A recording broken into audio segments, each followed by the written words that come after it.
निगरान वज़ीर आज़म अनवारुल हक काकड़ ने तस्दीक की है कि सऊदी अरब और मुत्तहिदा अरब अमारात आइंदा 3 सालों के दौरान पाकिस्तान में 25-25 अरब डॉलर की सरमायाकारी करेंगे। नई सरमायाकारी सहूलत कौंसिल के तहत सऊदी अरब और मुत्तहिदा अरब अमारात मादनियात और कान कनी समेत दीगर शोबों में सरमायाकारी करेंगे। वज़ीर आज़म हाउस में गैर मुल्की सहाफ़ियों से गुफ्तगू करते हुए निगरान वज़ीर आज़म अनवारुल हक काकड़ ने कहा कि पाकिस्तान ने फैसला साजी में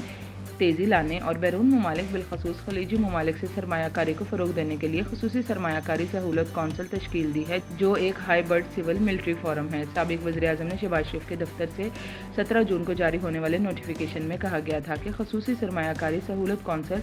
गल्फ़ कोऑपरेशन कौंसिल ममालिक को पाकिस्तान में तवानाई, IT, मादनियात, दिफा और ज़राअत के शोबों में सरमायाकारी के लिए राग़िब करेगा। SIFC के क़याम का मकसद मुल्क को मौशी बहरान से निकालने के लिए मुश्तरका नुक्ता नज़र अपनाना है, जिसमें आर्मी चीफ और दीगर फ़ौजी रहनुमा भी अपना अहम किरदार अदा कर रहे हैं। Army chief general Syed Asim Munir ने कराची में मरूफ कारोबारी शख्सियात से मुलाकात की और सऊदी अरब, मुत्तहिदा अरब अमारात, कतर और कुवैत जैसे ममालिक से मुल्क में 100 अरब डॉलर तक सरमायाकारी को लाने के लिए SIFC की इस्तेदाद कार पर तबादला ख्याल किया। अनवारुल हक काकड़ से पूछा गया कि आया पाकिस्तान को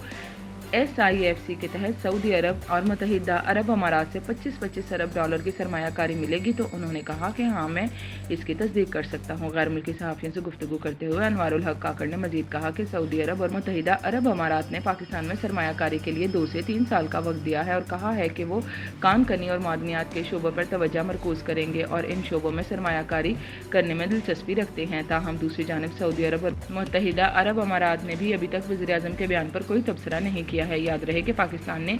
SIFC के जरिए खलीजी ममालिक और दीगर रियासतों से अरबों डॉलर की सरमायाकारी के लिए 20 मंसूबों की मंजूरी दे रखी है। जिन मंसूबों की निशानदेही की गई है, इनमें Saudi Aramco refinery, Tapi gas pipeline, Thar coal, reel connectivity, Gilgit Baltistan में 245 मेगावाट के पन बिजली के मंसूबे, 85,000 एकड़ ज़मीन एक ही सरमायाकार के हवाले करना, क्लाउड इंफ्रास्ट्रक्चर का क़याम और टेलीकॉम इंफ्रास्ट्रक्चर की तनसीब शामिल हैं।